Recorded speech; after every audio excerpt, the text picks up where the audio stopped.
Hey guys, this is an overview video to show you how to navigate this website.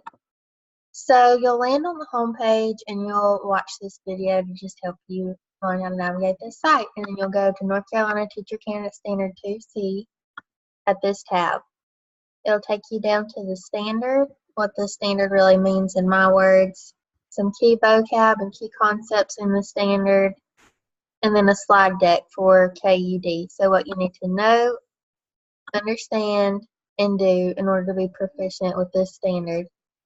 And then at the last slide down here, it'll tell you what you need to do to be proficient with the whole overall standard. So in bold, you'll see what the Gardner-Webb KUD document tells you that you need to do to be proficient in the know category, the understand category, and the do category. And then down here at the bottom of each slide, you'll see what I think that each one of these means and how I elaborate on each one of the categories, and just how it can help you to understand it more clearly.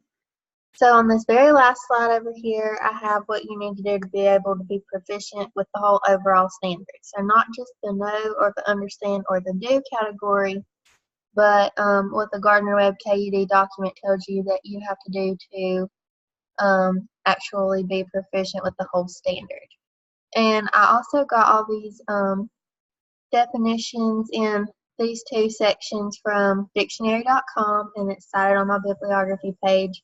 I didn't put all those definitions in my own words because I wanted to make sure that they were more accurate for you guys and that they could actually be cited from a credible source. So those are all from dictionary.com. So this is North Carolina Teacher Candidate Standard 2D, and the key vocab and concepts. So you'll read about those. Again, all those definitions are from dictionary.com. And then you've got your KUD slide deck. And then the last slide, you have what you need to do to be proficient with the whole standard. And again, that's from the Gardner-Webb KUD document. So you'll come over here to Miss McDaniel's Classroom tab, and it'll just take you to what I say that I will do to make sure that I'm exemplifying all these standards and making sure that I'm demonstrating proficiency. I included in here that I need to remember Maslow's hierarchy of needs when I am making sure that I'm following all these standards and making sure that I'm especially exemplifying standard 2D, which means that I'm just meeting the needs of my students. And I included a visual down here of the actual hierarchy of needs that Maslow came up with. And I just wanted to include this because this standard just states that we meet the needs of our students, and I feel like we can't really completely do that until we provide them with like food, shelter, clothing, sleep, etc. So that they can actually get towards the higher levels and they can actually learn to the best of their ability. So I wanted you guys to really be able to look at that and be thinking about that. It's just something to think about.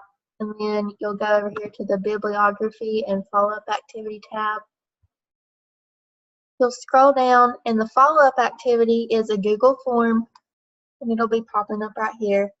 And all you have to do is click the link, fill it out, and click submit. So my internet is being slow today, but it'll be right here. So then this is my bibliography and resources for your classroom based on the North Carolina Teacher Candidate Standards. If it's highlighted, it's something for you, and if it's not highlighted, it's something that I used in the making of this website. But you can still use Maslow's hierarchy of needs. It's just one of the sources that I use to create this website. So for you, for your future classroom, I've included the experiential learning theory, Howard Gardner's theory of multiple intelligences, the theory of cooperative learning, this link from cdc.gov just to give you an idea of what your students can do developmentally at whatever age they're at. What is differentiated instruction, etc. So these are resources to help you meet the needs of your students. Down here, these are resources to help you build a positive classroom environment in which your students can feel safe and will be able to learn better because they feel safe and they feel like they're an asset to your classroom. So I've included a blog post, key factors in creating a positive classroom climate. I've included a YouTube video of a TED Talk where he talks about how you can create a positive classroom environment. I've included 7 strategies for building positive classrooms from ascd.org, which is a really good resource. And then, of course, we all know that Edutopia is great, and these are 32 strategies for building a positive classroom environment. So there's some resources for you guys, and then I'm not real sure what's up with my internet today, but this will show up on your computer correctly. And it is just, here it is, the Google Forms that you'll fill out as your follow-up activity.